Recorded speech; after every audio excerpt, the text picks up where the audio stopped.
इसी बीच बड़ी खबर आपको बता दें, हरियाणा में भारत जोड़ो यात्रा का आज चौथा दिन है। कुरुक्षेत्र, अंबाला, खानपुर, कोलिया से शुरू हुई यात्रा। राहुल गांधी की पद यात्रा शुरू हो चुकी है, चौथा दिन है आज। और जिस तरह से सुबह ही यात्रा शुरू होती है, ठीक उसी तरह आज का दिन भी, आज भी यात्रा सुबह ही शुरू हो चुकी है। और ये सीधी तस्वीरें इस वक्त हम आपको दिखा रहे हैं। खचाखच लोगों से भरी हुई सड़कें, ये देखिए राहुल गांधी की यात्रा की ये सीधी तस्वीरें हैं। चौथा दिन हरियाणा में अंबाला, खानपुर, कोलिया से यात्रा शुरू हुई है।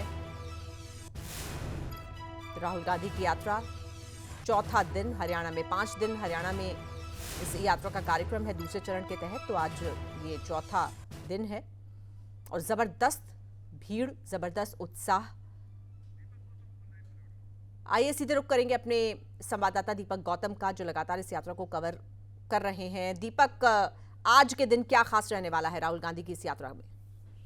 देखिए, बिल्कुल आज का दिन अगर हम बात करें तो आज का दिन कांग्रेस की तरफ से इस यात्रा में महिलाओं के लिए रखा गया है। इसका मतलब साफ तौर पर ये कि आज आपको यात्रा में महिलाएं राहुल गांधी के साथ चलती नजर आएंगी। इसको लेकर तमाम तैयारी की गई थी और इस बात का पूरा तरह से संगठन की जिम्मेदारी इस बात को लेकर लगाई गई थी कि यात्रा में ज्यादा से ज्यादा महिलाएं शामिल हो। तो अब से कुछ देर बाद आपको यात्रा में महिलाओं का भारत जोड़ो इस तरह से नजर आएगा। जो कांग्रेस के कार्यकर्ताएं हैं, महिला, और इसके अलावा जितने भी महिला वर्गों के प्रतिनिधित्व करने वाले संगठन हैं, उनकी महिलाएं इस यात्रा में आज चलती नजर आएंगी। कांग्रेस ने इसको महिलाओं के लिए समर्पित किया है आज के दिन को।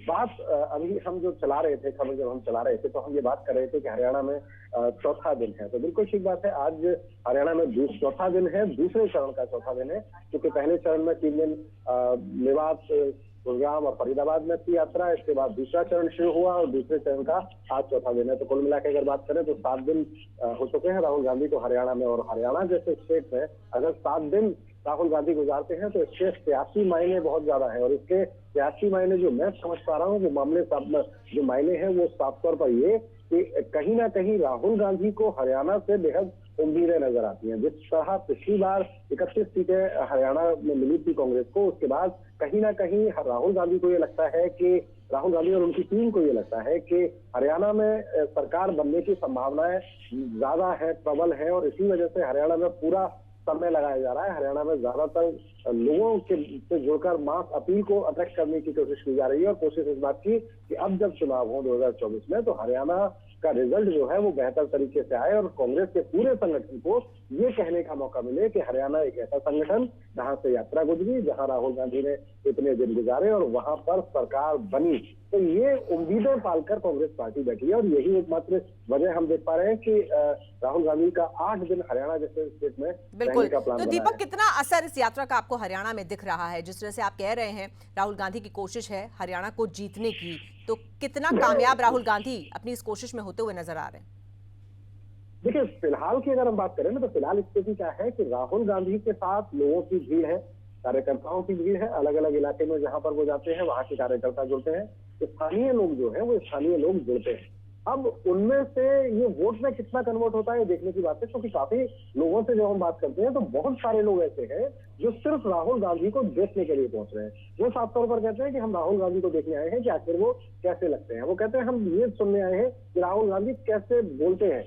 कुछ लोग तो ये देखने आते हैं कि ये सर्दी में चल रहे हैं, टी शर्ट में चल रहे हैं, तो टी शर्ट में कैसे चल रहे हैं, कुछ लोग देखने आ रहे हैं। तो क्यूरियोसिटी का माहौल जो राहुल गांधी का बना हुआ है इस समय, उसकी वजह से लगातार लोगों की भीड़ उमड़ती हुई नजर आ रही है। लेकिन ये इंटरेस्ट अपनी तरफ अट्रैक्ट करना, ये दिलचस्पी अपनी तरफ लोगों को इस तरह से खींचना, ये भी अपने आप में दीपक एक बड़ी उपलब्धि कहा जा सकता है। क्योंकि इतनी कड़ाके की सर्दी है जब कोई अपने घर से बाहर नहीं निकलना चाहता, और ऐसे में अगर चाहे एक उत्सुकता ही सही, वो भी अगर लोगों को खींच के ला रही है, तो ये छोटी मोटी बात नहीं कहा जा सकता इसको। बिल्कुल बड़ी बात है। और बड़ी बात इसलिए है कि मैं आमतौर पर जब भी हमारा बात करते हैं तो मैंने हर बार ये बात कही है कि आपको ये समझना पड़ेगा, दर्शकों को ये समझना पड़ेगा कि आमतौर पर अभी तक का कंसर्न क्या रहता है किसी रैली की, किसी कार्यकर्ता सम्मेलन का। आमतौर पर टाइमिंग क्या रहती थी? टाइमिंग रहती थी दोपहर की या शाम की। दोपहर और शाम का टाइम क्यों रखा जाता था? कि आदमी फ्री होने का, सुबह के कामों से फ्री होकर दोपहर तक अपने काम निपटाकर फिर वो रैली में आएगा या कार्यकर्ता सम्मेलन में पहुंचेगा। लेकिन इस रैली की टाइमिंग जो है, ये रैली या पदयात्रा जो भारत जोड़ो निकाली जा रही है, इसकी टाइमिंग को आप देखिए। सुबह का टाइम, सर्दियों का वक्त है, इस समय कड़ाके की ठंड है बाहर, और कड़ाके की ठंड में सुबह 6 बजे राहुल गांधी यात्रा शुरू करते हैं और 6 बजे उनके साथ भीड़ होती है और लोगों की भीड़ जहां जहां वो जाते हैं ज्योति चली जाती है, लोग उनको देखने के लिए पहुंचते हैं। तो ये एक राहुल गांधी की और कांग्रेस की बड़ी उपलब्धि कही जा सकती है कि कांग्रेस कहीं ना कहीं ये साबित करने में कामयाब रही है कि राहुल गांधी को लेकर क्रेज है, कांग्रेस को लेकर क्रेज है और लोग जुड़ने के लिए पहुंच रहे हैं। और इतनी सर्दी में जो लोग पहुंचते हैं तो इसके मायने हैं, क्योंकि ये वो लोग हैं जिन्हें वोट देना है, ये वो लोग हैं जिन्हें सत्ता परिवर्तन का रास्ता दिखाना है। और इसी बात को लेकर कांग्रेस की उम्मीदें लगातार बढ़ती जा रही हैं। आप कांग्रेस के किसी भी नेता से अगर आप बात करेंगे तो सारे इस बात को लेकर पूरी तरह दावे करते नजर आते हैं कि 2024 में सरकार हमारी बनने वाली है। और राहुल गांधी भी जब बात करते हैं, राहुल गांधी से जब ये सवाल पूछा जाता है तो राहुल गांधी बेहद ही सात्विक, बहुत बेहद ही अच्छे तरीके से उसको टालते हुए नजर आते हैं, उस सवाल को टाल देते हैं। वो कहते हैं कि मेरी यात्रा का मकसद राजनीतिक नहीं है, लेकिन जब वो मंच से बात कर रहे होते हैं तो मंच से बाकायदा ऐलान करते हैं कि मेरी जब सरकार, ये कांग्रेस की सरकार जब आएगी तो वो गरीब जो व्यक्ति है उनको पैसा दिया जाएगा, उनके खाते में सीधा पैसा पहुंचेगा। जो इससे पहले के चुनाव में 2019 के चुनाव में जो उनके घोषणा पत्र में बाकायदा कही गई थी बात, वो सारी बातें दोहराते हुए नजर आते हैं। साफ तौर पर कहते हैं कि सरकार आने पर ये किया जाएगा।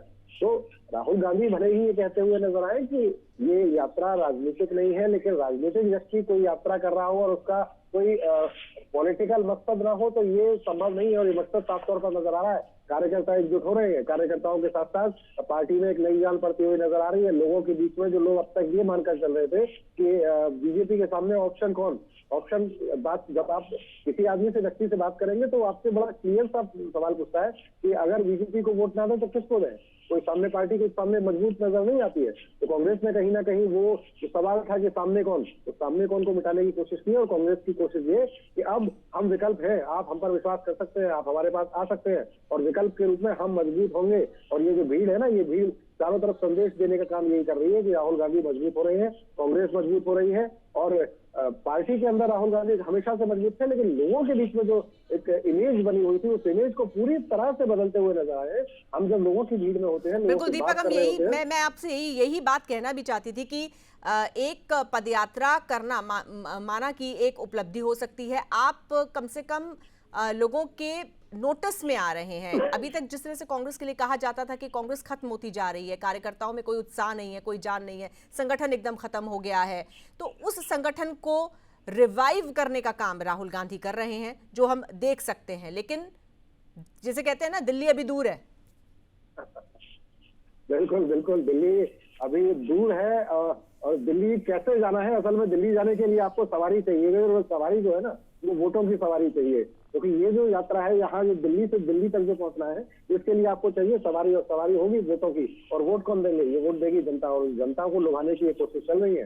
कोशिश इस बात की जा रही है कि राहुल गांधी भी ये कह पाए कि दिल्ली दूर नहीं है, दिल्ली पास है। कांग्रेस के तमाम नेता कह पाए कि दिल्ली दूर नहीं है, दिल्ली पास है। लेकिन ये जनता को फैसला करना है। लेकिन एक बात है कि कांग्रेस में जिस तरीके से एक साथ जबरदस्त तरीके से कांग्रेस जो थोड़ी सी एक तरह से नजर आती थी, ऑप्शन के रूप में नजर नहीं आती थी, अब लोगों को लगने लगा है कि कांग्रेस एक बहुत अच्छी परफॉर्मेंस कर रही है। और यही वजह है कि आप देखें कि कल तक जो बातें होती थी, कल तक जो स्थिति होती थी, हमने राहुल गांधी की एक इमेज देखी। हमने अब इमेज का मेकओवर हुआ है। हमने एक चीज देखी कि पिछले कुछ समय से राहुल गांधी की एक अलग सी इमेज होती थी लोगों के बीच में। वो इमेज कोई बहुत ज्यादा सार्थक इमेज नहीं थी, कोई बेहतर इमेज नहीं थी। लेकिन इस यात्रा से सबसे बेहतर क्या हुआ है कि लोगों को अब ये लगता है, जब लोगों के बीच में से राहुल गांधी निकलते हैं, उनसे संवाद करते हैं, उनसे मिलते हुए नजर आते हैं, तो लोगों को ये लगता है बोले यार ये आदमी तो ठीक है, ये आदमी तो जैसा दिखता था, जैसा बताया जाता था वैसा नहीं है, आदमी तो ठीक है, आदमी काबिल है। और ये जो इमेज बदलने का काम है, ये इमेज ब्रांडिंग जो हुई है, ये बहुत मजबूत है और ये राहुल गांधी के लिए बहुत फायदा करेगी। और राहुल गांधी की इमेज बदलने का मतलब,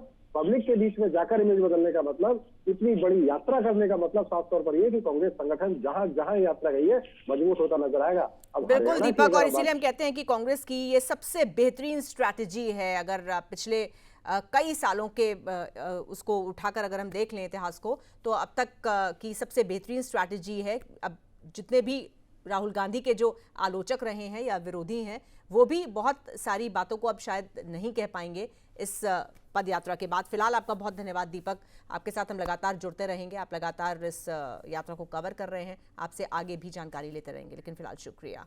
तो ये दो तस्वीरें हम दिखा रहे हैं अपने दर्शकों को भारत जोड़ो यात्रा की। एक तरफ ये सीधी तस्वीरें हैं, आज का दिन, सुबह जब यात्रा शुरू हुई है, वही सर्दी, वही भीड़, वही राहुल गांधी, वही टी शर्ट, सब कुछ बिल्कुल वैसा ही जैसा पिछले 4 दिन से चला आ रहा है, या यूं कहें पिछले कई दिनों से चला आ रहा है, क्योंकि पहले चरण में भी कमोबेश तस्वीर कुछ ऐसी ही थी। और दूसरी तस्वीर जो है वो हम आपको दिखा रहे हैं, ये कुरुक्षेत्र में राहुल गांधी ने कल जिस तरह से महाआरती में हिस्सा लिया था, ब्रह्म सरोवर पर पूजा अर्चना की थी, ये उसकी तस्वीरें हैं। तो ये 2 बेहद खास तस्वीरें भारत जोड़ो यात्रा की।